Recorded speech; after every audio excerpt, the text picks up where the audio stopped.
Denver has an important choice. Tonight, the two candidates in the race for mayor take on the biggest issues facing the city: safety in our schools, I am angry at the leadership of Denver Public Schools. rising housing costs, Affordability is a crisis. and an overwhelming surge of migrants. Denver cannot continue to financially shoulder this burden alone.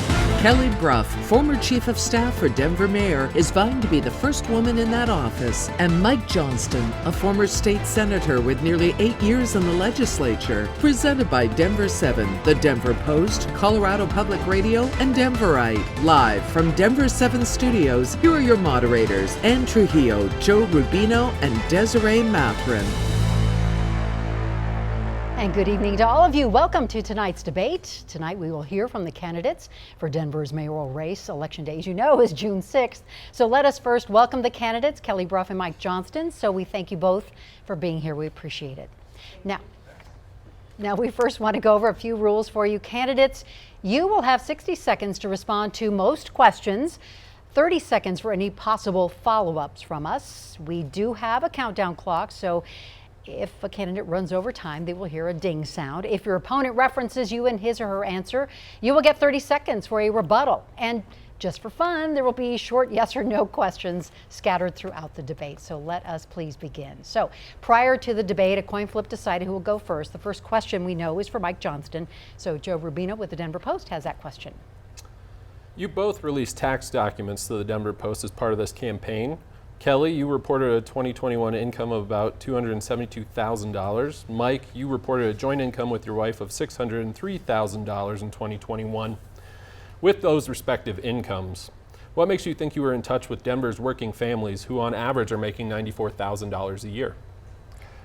Thank you so much for having me and for the conversation tonight. Yeah, I've spent the last 2 decades of my career serving working families all across the city of Denver. I started my career as a teacher and a school principal, know what it's like to be able to live on those salaries and have to be able to try to support a family in the city. Spent time as a state senator, where it is also not a well-paid job. I was fortunate the last couple of years to work at a foundation and have the chance to lead it there. But all of my career has been focused on how we make sure we can support those families who are farthest from opportunity. That means for me, making sure everybody has access to a livable wage. It means making sure they have access to affordable housing and make sure you can get access to things that we know are driving up costs like childcare. And so I think that experience has been a huge benefit for me, including the more than 10 years I spent with the community office up in North Park Hill, where neighbors could come in and out of my office every day to talk about the issues that were most relevant for them. I think that service and that connection to community for me is a real driver for the policies I want to take on as the mayor. Kelly? Thanks for asking. Joe, I think for me, my family grew up and I received assistance when I was a kid. So my family knows what it's like to work multiple jobs and still need help to put food on your table and keep a roof over your head.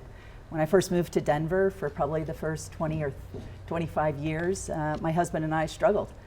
We were probably making maybe the median, but in that time we could still buy a home. My parents helped care for our kids because we couldn't afford childcare. We too worked multiple jobs to try to figure out how to make ends meet and find a path forward. The difference today though is, and the next mayor has to focus on this, is I believe today's residents should have the same exact opportunities, where you can buy a home again in the city that you're working hard, where you can afford childcare, and I know we can assist with that, where you can feel safe in your neighborhoods and your kids get the education they deserve in Denver Public Schools. Those are the things I'll focus on for Denver's working families. Well, in fact, we want to talk about housing right now. Denver has a housing crisis.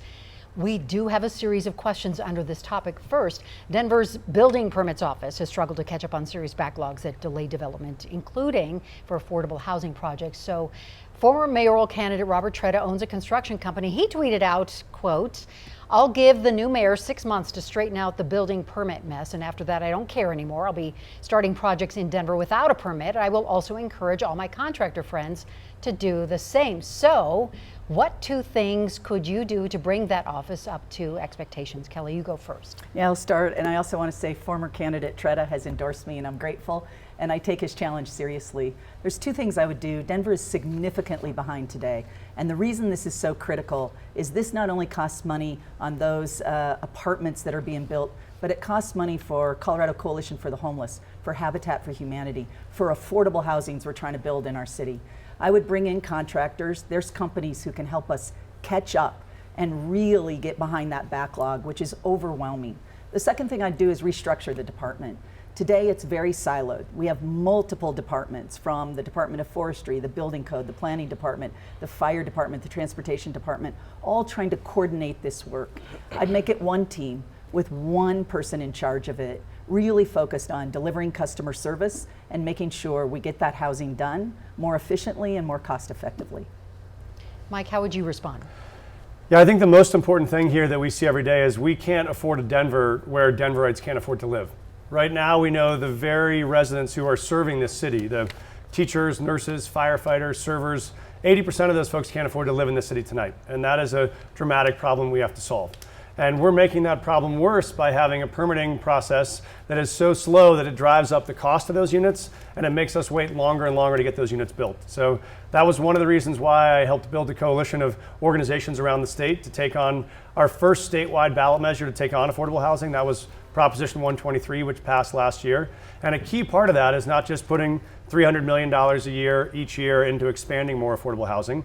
It's actually forcing cities and counties to move faster in the permitting process. So I would use those regulations to push to get a 90-day fast track approval process in Denver for affordable units. So we know we can push those affordable projects to the front of the line.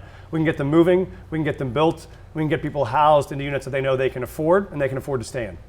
Thank you both for those answers. Desiree Matherin with Denverite has our next question. You both endorse permanent supportive housing and short-term housing. However, we've seen in places like Los Angeles that neighborhoods are pushing back against building these types of communities. Will you guarantee that supportive housing will be in every district?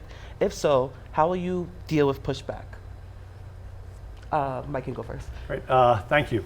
Yeah, I think that one of the things we know is that if we are going to be able to make this city more affordable, we have to build more affordable units. I've committed a vision to build 25,000 units that are permanently affordable over the next 8 years. And that would allow people who live in those units to not have to pay more than 30% of what they make to rent. And so if you're a teacher making $40,000 a year, you don't have to pay more than $1,000 a month. And you don't have to worry your rent's going to get jacked up each month because your rent doesn't go up unless your income goes up.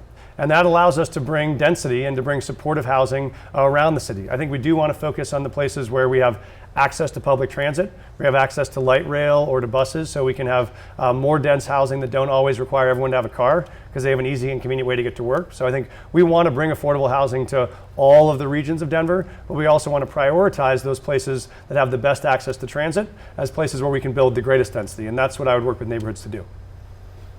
Kelly? Yeah, to make a city work, we have to have a range of housing throughout our city. And the most important decision the next mayor can make is work with City Council on our land use. And this is where we have to build density, where we've already made investments in our transit system, but our major bus routes. And this isn't just for affordability, this is also for our environment, for transportation reasons, air quality reasons, water usage. So you'll see my administration really focus on building that more affordable housing, not just rent, but for sale as well, throughout our city, in every neighborhood, so that we're building where we should have density, but we're also building so our kids can access schools they never could have accessed, families can own homes in neighborhoods they never could have afforded, and I will look at publicly owned land to be able to deliver that product so it's more affordable, like a land bank or a land trust, and it will be throughout our city. I just want to be clear that I heard an answer because the question was, will you guarantee that supportive housing will be in every district? Is that a yes from both of you? For Yes. affordable housing in every district, yes. Yes. If you mean council districts, I assume. Thank you. Yes, Yes. yes. All right, thank you. We're going to move on to homelessness now. Last month, the city auditor released a report saying Denver is spending more than it's reporting on homelessness. $3 million on enforcement, $8 million on outreach, and $2.5 million on cleanups for a total of about $13 million, a number that is likely much bigger. So we have a question for each of you. Kelly, with that audit number in mind, you've said the use of arrest would be an option as a last resort. Do you stand by that? And knowing that there is a shortage of Denver police and sheriffs, where will the resources to arrest people come from? Yeah, really, it is a last resort. The priority, and I really have to emphasize what the auditor is focused on in his audit, is the cost of continually sweeping people and how ineffective that is. And so I'm proposing we actually stop doing that, and instead, with urgency, we get people to safe outdoor sites, indoor when we can, but safe outdoor sites. So we stop sweeping people and we actually start to save lives. In that process, if somebody refuses to go, or more importantly, isn't capable of making that decision for themselves, I have said I would take them to a place like Denver Cares that we have today. This is a facility for someone who's intoxicated or high and can't take care of themselves. And I would take people to those locations to take care of them through this process. Okay, Joe has the next question for Mike. Mike, your plan to address homelessness includes building micro-communities of tiny homes. How do you prioritize who gets first pick of those units? Thanks for the question, Joe. And I'm glad to come back to this. I don't think arresting people who are homeless is the answer. I think the answer is getting people access to housing, that have the supportive services we know people need.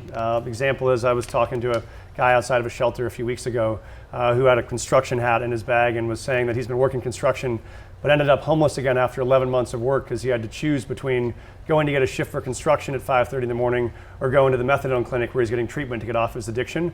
And because he had to choose treatment, he missed the shift, couldn't pay the rent, was back on the street. That's not someone that needs to be arrested. That's someone that needs access to housing, needs access to services, needs access to support. What we know is that if we create this kind of housing, Joe, we know there's people who want to go there in overwhelming numbers. And so that's why we want to build this scale quickly. These tiny homes can be built quickly. We can convert hotels quickly.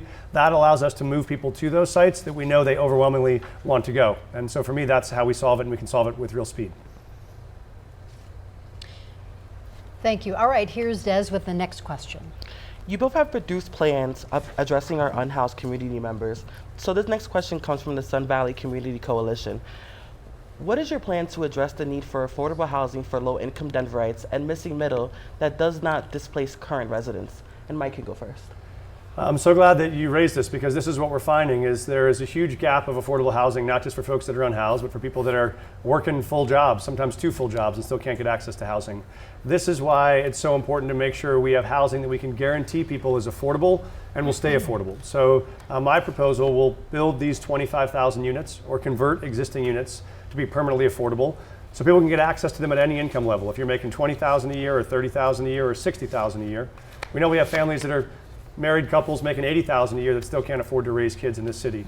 And this links your rent to what you're actually making. And so you don't have a scenario where someone's paying 50% of what they make to to rent. That's what's happening around the city right now. And that's what's making it possible for people to stay in this city. So for me, that priority is about meeting people at whatever income level they're at and making sure they can get access to housing that doesn't burden them and keep them from being able to pay for food for their kids or transportation or the rest of the medication or core services families need. Kelly. This is so key because I think we have to start thinking about housing as the continuum that it really is. So while I'll focus on hardworking families and how we make sure they stay, I'm going to tie it back to this is all part of how we also address unhoused in our city and prevent it. And so for me, I think what has worked in other cities that I think is extremely promising is something called master leasing, where either your housing authority or a nonprofit we would create would start to master lease. In essence, negotiate leases in mass. And we'd be able to pass that reduced rent and hold it flat for years to our own residents. We know 2 things about that. One, it allows us to rehouse people who are unhoused today, and over 40% are estimated to have jobs, so we know that will help us. But it also allows hardworking families to not lose their homes and prevent homelessness. Because in that instance, the master lease signer gets a phone call before someone's evicted, and we start to get ahead of the challenge we face today. All right, thank you both. Our next topic covers the overwhelming surge of migrants. The city's chief financial officer estimates the city will have spent up to $20 million caring for migrants by next month, with more than 10,000 migrants arriving in the city. And Denver's spending about $1,000 per week per migrant. Now, the federal government has reimbursed less than $1 million of that, forcing the city to rely on community partnerships to help people. So what more should the city be doing to curb these costs? And Kelly, we'll let you start this question. Yeah, I got the chance in December when we had the first influx of migrants to volunteer at Rudy Park Rec Center and see firsthand the incredible response our city has conducted. And frankly, we should all be proud of what we've done. But I think, as you point out, Ann, it is not sustainable what we're doing today. So a few things we can do differently. It's estimated about 70% of the migrants coming to our city today are actually trying to get to another city. So this is where I think we have to ask the federal government to start coordinating at the border so we actually get people where they're trying to go and they're not being shuffled around our nation, because that's a huge part of that expense today.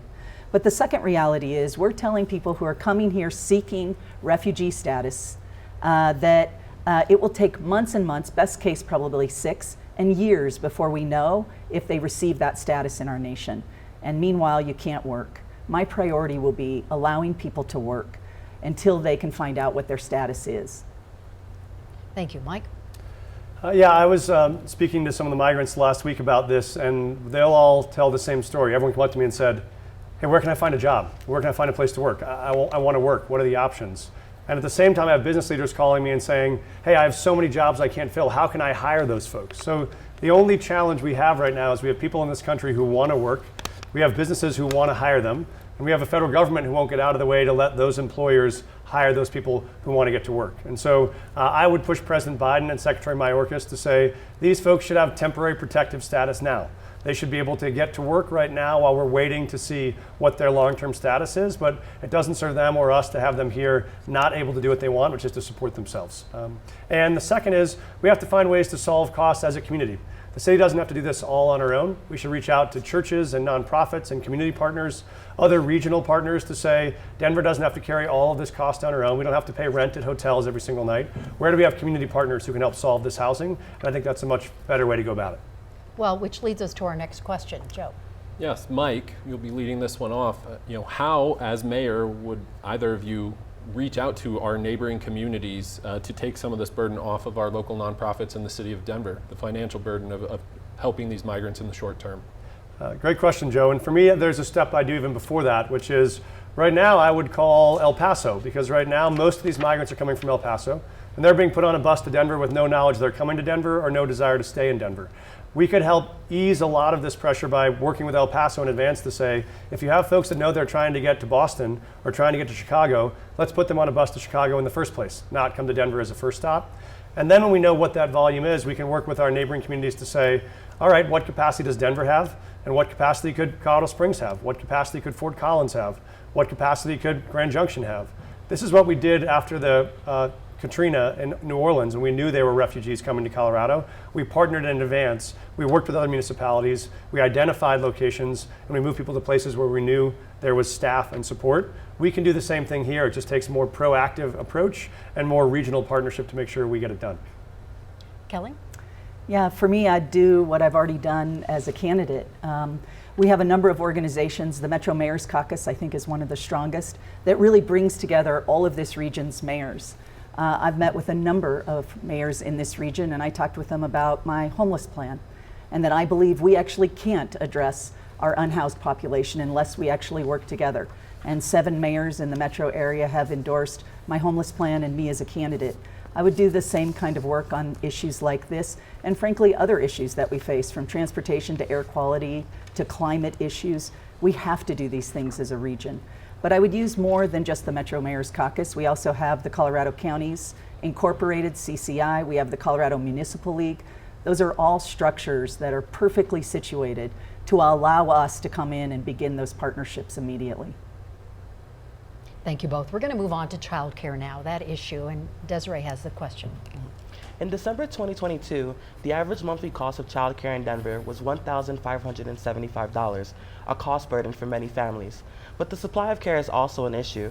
For example, there's overwhelming wait lists and the closing of the Wonder Academy in the Golden Triangle neighborhood. What will you do to address the lack of facilities? Kelly, you can start. This is such a huge issue. It was a huge issue for my family as I raised my daughters, and it's even more challenging today. And like so many families, frankly, my parents are who saved us and helped us raise our daughters because we couldn't afford childcare in our city. Today, we do have the Denver preschool program. It's up for reauthorization in 2026, I think, which means we'll start looking at that reauthorization by 2024. I would start partnering in our community of early child care providers and talk about if we could move the age down on that, given that we now have full day K and preschool support from the state. and see if we could get to more families earlier with the financial support and the quality programs that it offers. But here's the real issue.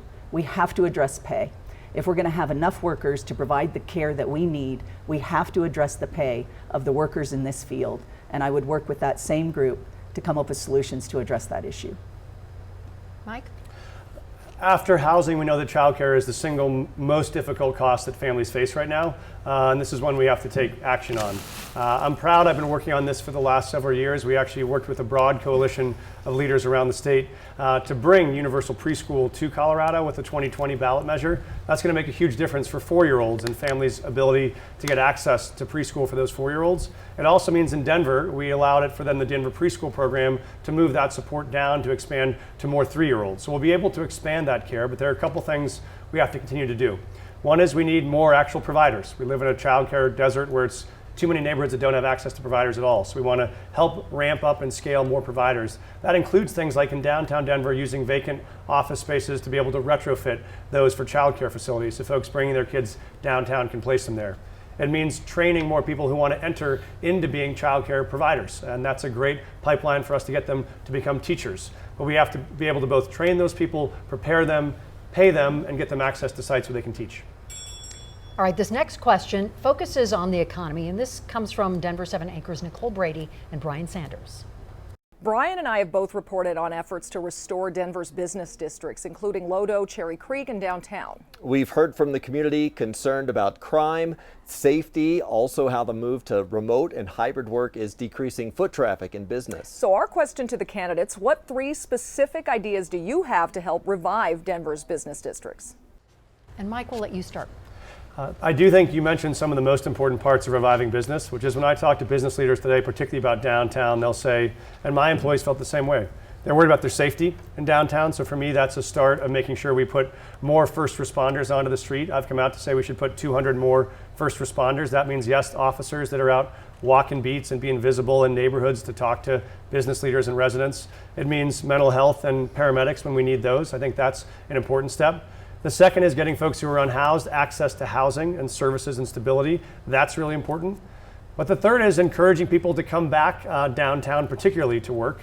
That means doing things like I've proposed partnering with business to make commuting to and from downtown free for commuters on public transit, light rail and bus lines, free for college kids or students, supportive of seniors. So it's easier to get to and from downtown. You can have childcare facilities now downtown, and you have a safer, more stable downtown. Those things will make the biggest difference in getting a downtown that's going to be vibrant again.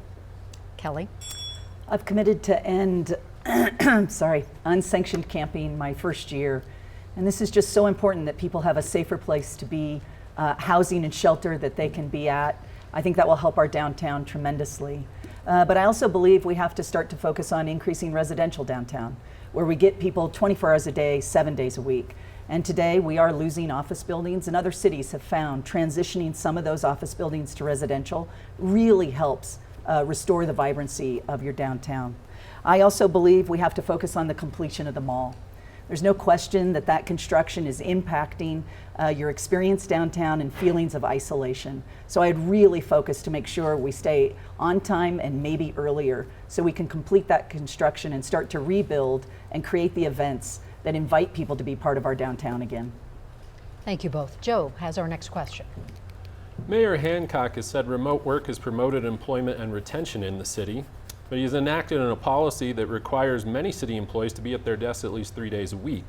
Do you feel that city employees should be part of the solution to promote economic activity downtown? And Kelly, you're first. Thanks. I think when I think about the responsibility of the mayor in terms of the workforce, it's about how can we best deliver customer service, deliver results. And so I will really focus on every single decision being about supporting our customers, and that looks different. We have a number of city employees who come in every single day. They didn't get a break during the pandemic. We have others who maybe have flexibility. There's no question that employees are downtown probably about the same amount that our private sector employees are downtown today. I think we could look at how could we increase the times, the work locations even even if it's not in the office. And I think this has to be true for our private sector and public sector, because the public sector alone is not going to be able to revitalize our downtown. But I think together with strategies that bring workers here for funner activities, things we do before and after work, I think could also help revitalize it. Thank you, Mike. Yes, I do believe we want to encourage more workers to come to work downtown. That means private sector businesses, that means our own workers. And I'll tell you, this is not just it'd be nice to have more people in downtown. This is a fundamental equity issue for the city. If you are someone who works as a server at a restaurant and you don't have a lunch shift anymore, that's a huge impact on your income every month.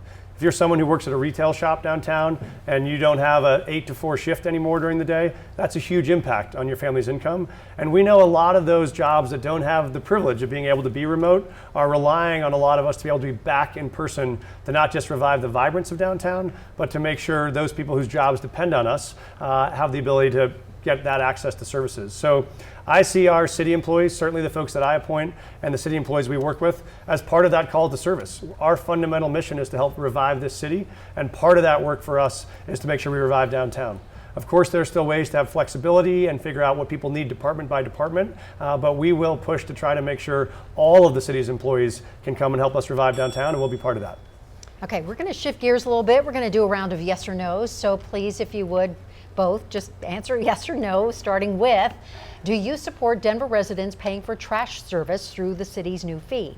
Yes. Yes. Do you support ranked choice voting? Yes or no? Yes. Yes. Should Denver add pickleball courts? Yes. Yes. Should Denver change its snow plowing policy? Yes. No. Would you support using taxpayer money to build a new stadium for the Broncos? No. Only with a vote. Are the Nuggets going to make history and go all the way? Yes. Of course they are. And how about that game last night? That was a good game. All right, with that, we're going to take a break, and we will be right back with the candidates.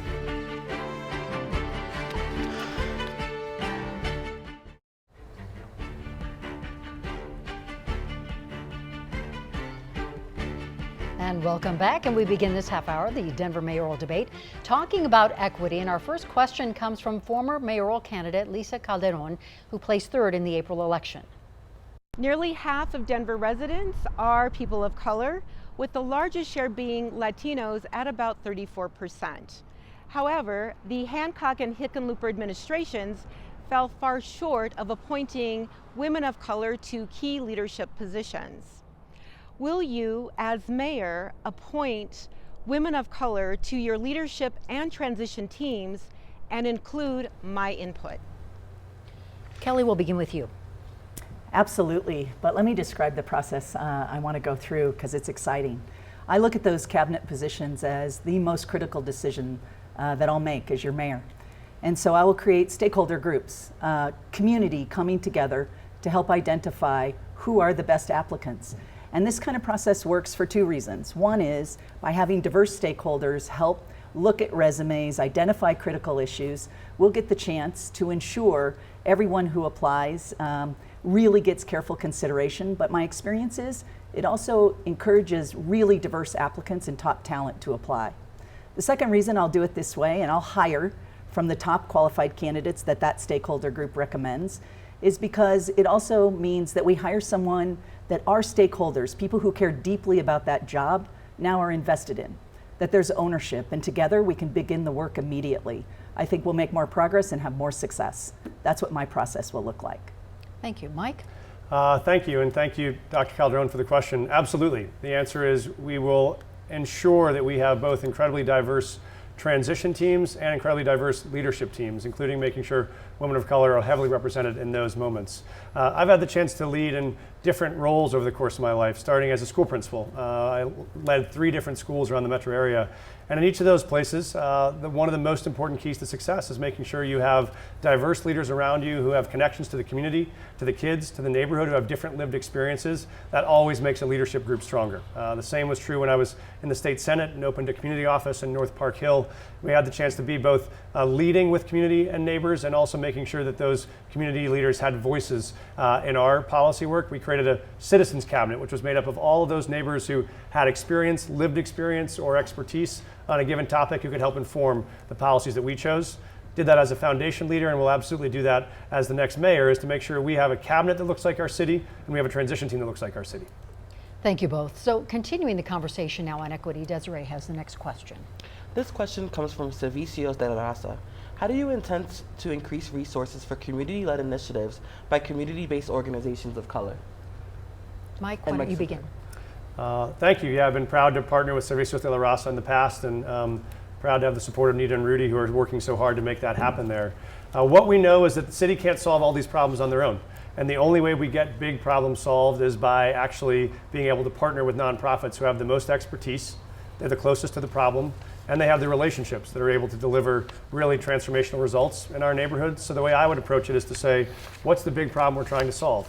Whether that's homelessness, whether that's mental health support, whether that's affordable housing, and then who are the community leaders that are closest to that problem?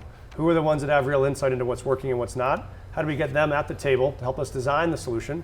And then have them at the table to help us decide how to deliver the services and the programs that people need, and how to make sure we can put the best programs and the best people connected to those services, so that we know people are getting services from community members they know and trust, that are delivering real results on the taxpayer dollars that we're using. Thank you. Kelly.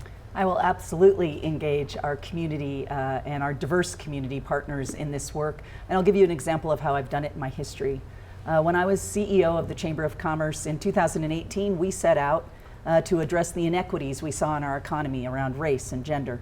And what we did is engage exactly these community partners to identify the most critical issues, but more importantly, the strategies and the approaches to remove barriers so we could address home ownership in our region, and address the fact that people of color are less likely to own a home, to address the income inequities that we see for gender and race, and to address even educational attainment. When we did the work that way, what we found is our community partners could identify the barriers, and we were way more successful at removing those barriers and addressing the issue. I'd do the same thing as your mayor, partner with our community so we can get the issues right and get the strategies right and make progress. Thank you. We're going to move on to policing and public safety. And our first question comes from former mayoral candidate Andy Rougeau, who placed fourth in the April election. Denver saw almost a tripling of murders in the past 10 years. We're one of the car theft capitals of the country. However, both you, Mike, and you, Kelly, have said you're unsure or unwilling to increase police funding. Will you commit to increasing funding for police and increasing the number of police officers above our budgeted strength? And Kelly, we'll let you go first. Yeah, my focus, and good to hear from you, Andy. My focus on this is we have an authorized strength of 1,600 today, and we're about 150 officers still short. I attended the academy graduation of 37. This was about a month ago, and I've met with the new academy class, which has about 57 officers in it. We're building, but I'm going to guess we're still going to be about 100 short even with that.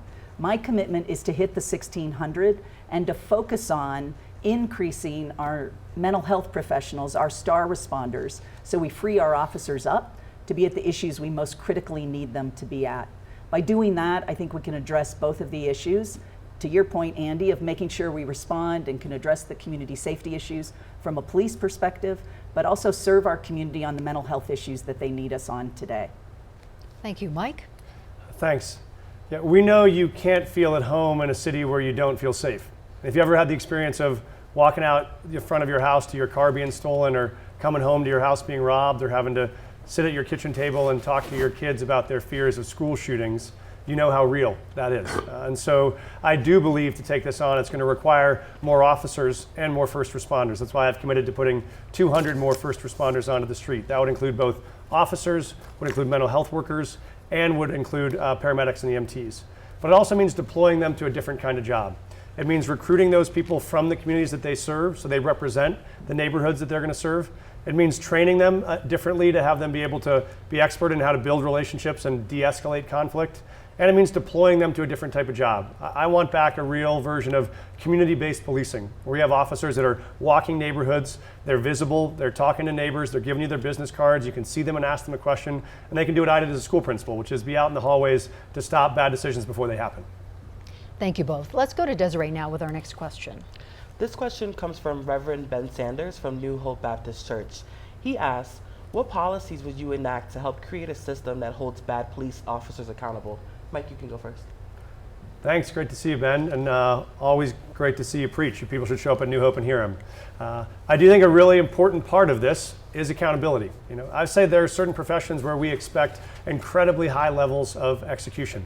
You don't go to DIA and get on an airplane and say, oh, it's great, this airline has 70% of their pilots are pretty good, but the other 30% continue to crash.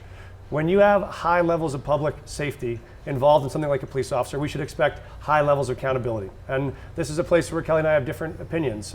I supported the legislation that put in place officer accountability, including meaning if someone violated someone's constitutional rights, the way that the folks did that killed George Floyd, they could be accountable and civilly liable.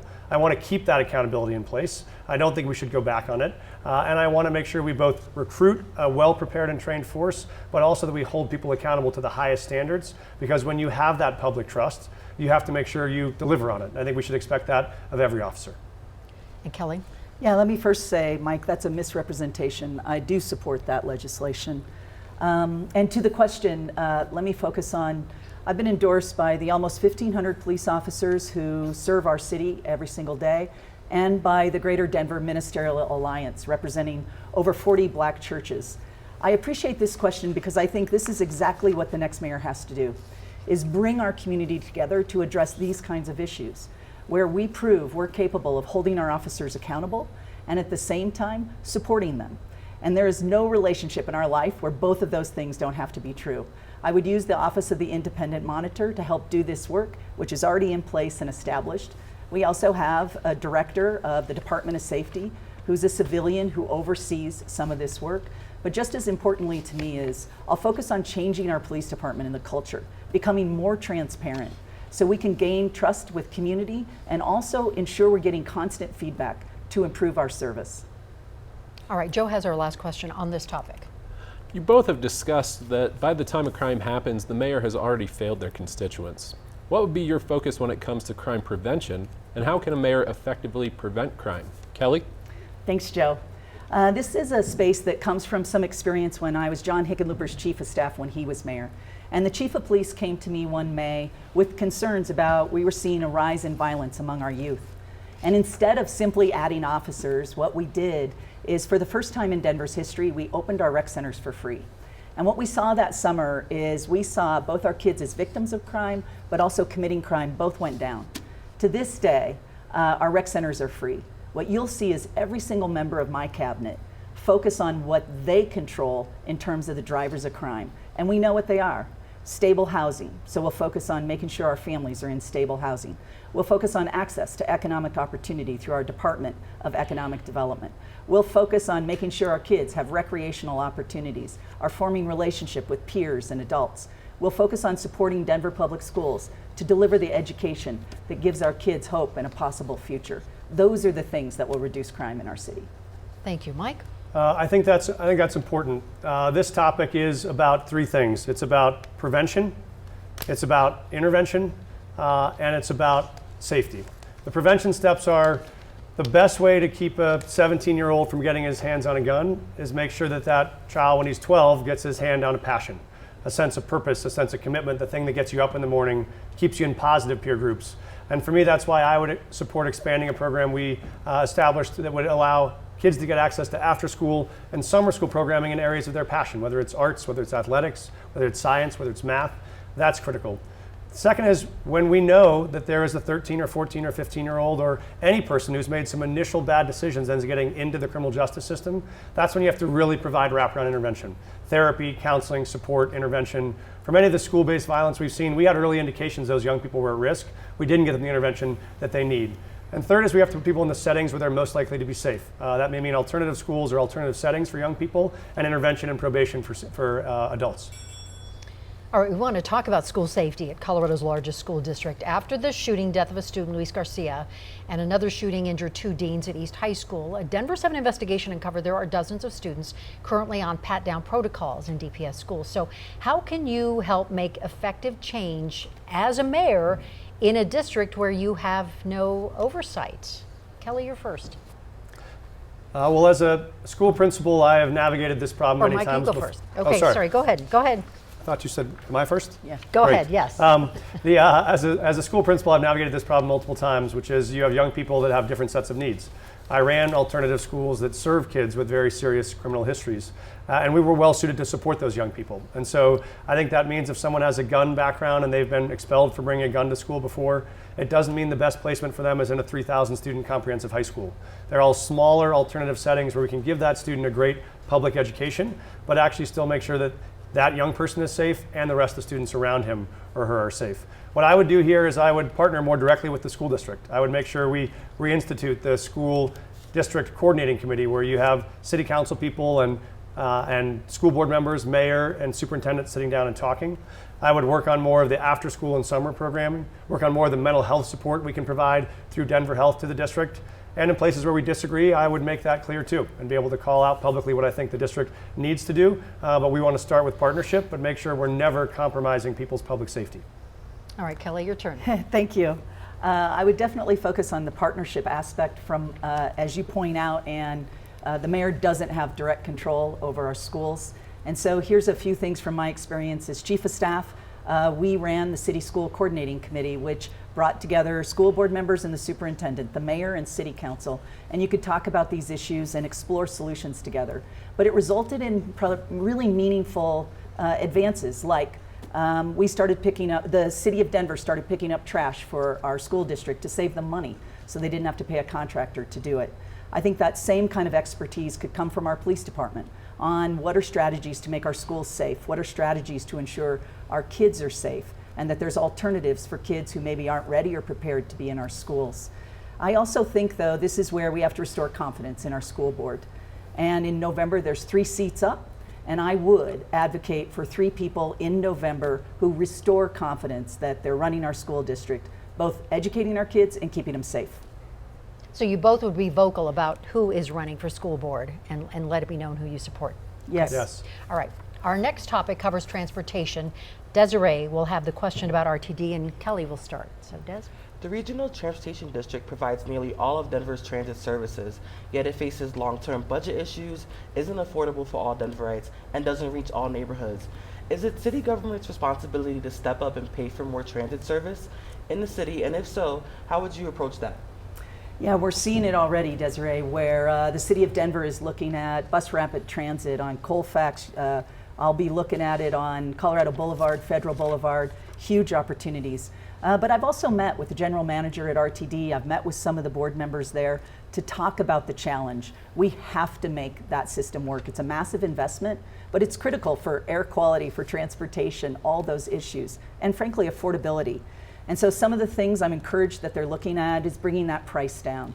I think we have to bring the price down for our employers to afford an EcoPass to extremely low levels, where every employer says, I'm buying that EcoPass, particularly for our transit-dependent employees, because it is so expensive to buy it on your own. I also think, and this is what I talked to RTD about, I think our students should ride for free, both our high school kids and our college students. These are trains and buses that are running already. Putting our kids on them is not an increase in expense, but it is an increase in utilization. And so I would partner with them to do those kinds of things. Thank you. Mike? I do think this is a real crisis where our current transit system is not being used well for a couple of reasons. One is people find it not always safe, they find it not always convenient, they find it not always reliable, and often not always affordable. And so there are things we have to do to change a number of those. There are some easy first steps. Our residents who work at the airport have to pay to use public transit to get there, which means they're in cars, adding more traffic to Pena Boulevard and then having to pay for parking. We should make it easier for those employees to get to and from work on transit.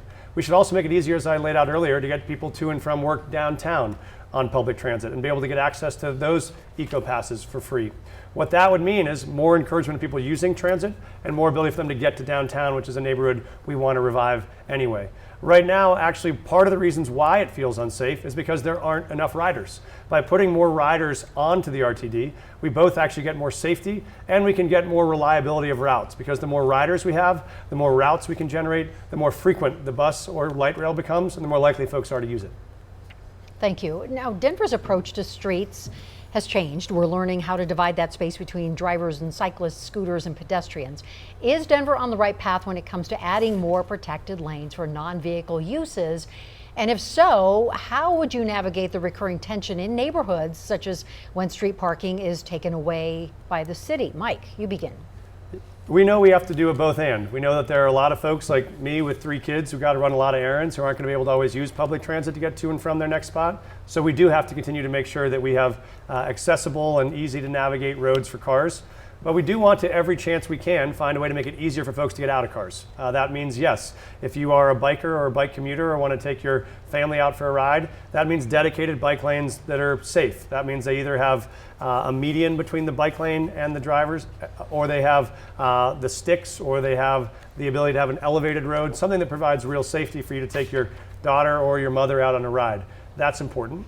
But we also can be able to build a network of maps. So you know if you're trying to get from Southeast Denver to downtown or from northwest to southeast, you know what those routes are and how to get on them and access them. And so we can do both. We can both make it easy for vehicles, but we can also encourage people to get out of vehicles, to get onto bikes, and get into public transit. That's also why we want to build more of our housing around public transit to make it easier for folks to not have to have cars at all. Thank you. Kelly. Yeah, I've commuted for 30 years on my bike. And so I have a lot of experience of understanding how great it can be. And in the beginning, when I started commuting, it was to save money on gas and parking. And so I think it's critically important that we make sure people have this option and it feels safe. But I also worry about, we have a vision zero. Vision zero is that we kill 0 pedestrians and 0 cyclists on their bike, and we're heading in the wrong direction. I am pro not killing people on their bike. So I really think we have to do a quick check to make sure we're making the right investments in the right place. I don't mean to slow it down, I mean to actually speed it up so that we get this right and we are keeping people safe and our kids feel safe riding to school and we feel safe running errands or riding to work. And without doing that, we are never going to address the challenges we face in transportation or air quality or our environment. So I'm very committed to addressing this for all residents. Okay, so on that Vision Zero question, Joe. Kelly, you've talked about Vision Zero as needing to be reset. It's the plan to end all traffic deaths and serious injuries by 2020 or 2030. You know, what exactly would you reset? How do you do that? How do you fix it? Yeah, I think this is where we see other cities around the nation actually making great progress on their Vision Zero. They're seeing their numbers decline in people dying in traffic or in interaction with traffic. And so what I would do is look at those cities that are making great progress and ask the question, what are they doing and what do we need to change anything we're doing? But I've also seen more recently some studies that show if we could focus on the highest accident areas where we're seeing those collisions and make improvements there, I'm also going to guess we could see drastic improvement very quickly. So I would focus on the data that tells us where our problems and those collisions literally are occurring so we can make the improvements as a priority in those areas. Mike, same question. How would you fix Vision Zero? I think there are a couple of key steps. One is we do want to provide, as we discussed, as many incentives as possible for folks to get out of vehicles. And part of that means access to public transit. Another is being deliberate about how we try to build and develop neighborhoods, which was what many of us want, is the ability to have walkable neighborhoods where you can build housing that is connected to commercial and retail, where you can come out of your house, you can walk to the grocery store, you can walk to a restaurant, you can walk to your kid's school. And we know the places where we have those kind of neighborhoods that are walkable, we see less traffic deaths. Where we have places where you have massive major throughways coming in the middle of residential neighborhoods, and it's hard to pass, there aren't easy pedestrian walkways, there aren't easy biking walkways or biking ways, that really affects the safety. So it's a matter of both being deliberate about building a bike infrastructure around the city, giving people access to public transit, but also being thoughtful about how we're developing neighborhoods so they're built for pedestrians and for bikers, so you're not trying to put a pedestrian in the middle of a 6-lane road. Thank you both. Our next conversation is about climate change, and Desiree has the question. Denver is part of a bustling metro. Should there be a unified climate vision for the entire Front Range? And how, as mayor, could you lead that effort? Mike can go first. Thanks. Well, we live in a city that many people have choose to move to or choose to stay in because of its proximity to the natural environment. That is part of Denver's essential brand. We also live in a city right now that tragically is one of the 6 or 7 worst in the country in terms of air quality. So that means on a given day you might want to take your mom or your daughter out for a hike this summer. You're not sure you'll be able to do that without putting some of their health at risk. We can't afford to keep that as the future for Denver. That's why I think it takes aggressive action to be able to move us towards a greener climate. yes, I would partner with the region to be able to do it, but I also don't want to wait for the rest of the region. One of the opportunities Denver has is we don't have to wait for the federal government to act or wait for the state government to act. We can move aggressively to move off of fossil fuels, move to electrify our residential and commercial buildings, and use wind and solar to be able to power our resources around the city. So we are both building our economy and making it greener. And we can do that with a real eye on equity, on making sure we're getting resources to those communities that need it the most. Thank you. Kelly? Yes, yes, and yes, I'm going to say to this question. Listen, we can do all the things Mike just said and make huge advancements as Denver, but the concern is we can't make the impact we need to make by going it alone. And so I really would focus on how do we bring the region, even the state, with us in a commitment to make these goals that we have laid out. And here's the good news. We have serious resources available to us. And I think when we start to bring more partners into the work, I think we're going to increase the likelihood we could bring those resources home through the Inflation Reduction Act, the Infrastructure Jobs Act. This is an opportunity for us to look throughout our region and make sure we're investing in those communities who've been the most negatively impacted in our history. Making a commitment, we've made a commitment of 50% of our funds going directly into those communities. And I would work with people throughout our region to ask they make the same commitment and do exactly the same work with us so we can have the kind of impact we have to have as we make this transition. All right, thank you both. We're going to talk about leadership now. And Mike, this question is specifically for you. You have run several campaigns for several offices. Will you commit to the people of Denver to fulfill the full term of mayor?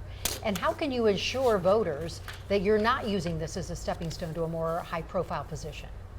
Absolutely, I will commit to that. My entire reason for being in this race is that I believe deeply in Denver. I know that we have some real challenges to solve, but I am deeply committed to making sure we solve them. And so I am all in to make sure we can be the first city to say we took on major challenges around homelessness and we're able to make historic successes in both getting people access to services and being able to get access back for everyone to use our sidewalks and our public parks. We can be able to make this a city that's both thriving economically and still one where everybody can afford to live. And we can make it both safe and protected in all of our neighborhoods. That's why I'm in this race. I was out of politics for 4 years, working at a foundation committed to solving these problems, and saw a real opportunity where the right mayor with the right vision could actually deliver something transformatively different than the challenges we have right now. I'm entirely committed to doing that and excited to partner with this city over the next 8 years to get it done. Thank you. And Joe has our next question for Kelly. Kelly, you served as the president and CEO of the Denver Metro Chamber of Commerce for more than a decade. During that time, did you ever advocate for a position that you morally disagreed with? You know, it's Joe, this is an interesting question because I have obviously reflected a lot in the last 6 months about the work I did at the Chamber. And for me, I think about there's kind of a combination of two issues here. One is the stereotype of who the Chamber is.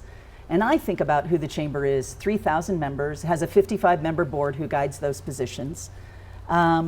Those 3,000 members, 80% of them are small businesses who are often led by women, people of color, LGBTQ plus community. And I think about the work they did, where they drove immigration reform around the nation with other business leaders. They helped open primaries for unaffiliated voters in our state, stood up to their own membership in oil and gas when we felt it wasn't the right approach that they were suggesting for our state, helped fund college for DPS graduates. So I've never thought of it as a difference in a moral obligation. I do understand I might have taken a different position on something, but I also know these are people who care deeply about our community, just like you and I do.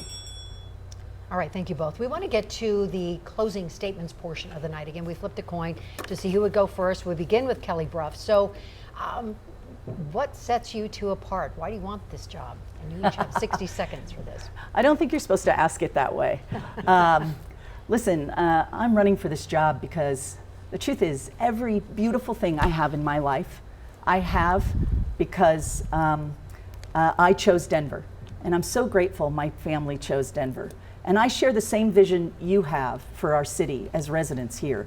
A vision where you too can create a community and raise your family, where you could start a business, where you could afford to buy a home again, where your kids get the education that they deserve, where you have access to real economic opportunity, where we house and shelter those who are most vulnerable, where we all feel safe in our neighborhoods. And I know that vision is possible because I've led the city before. When I was John Hickenlooper's chief of staff, and my experience tells me I have the skills and the ability to lead our city and bring back just what I described to you, our shared vision. I would love to have your vote and your support so we can get to work.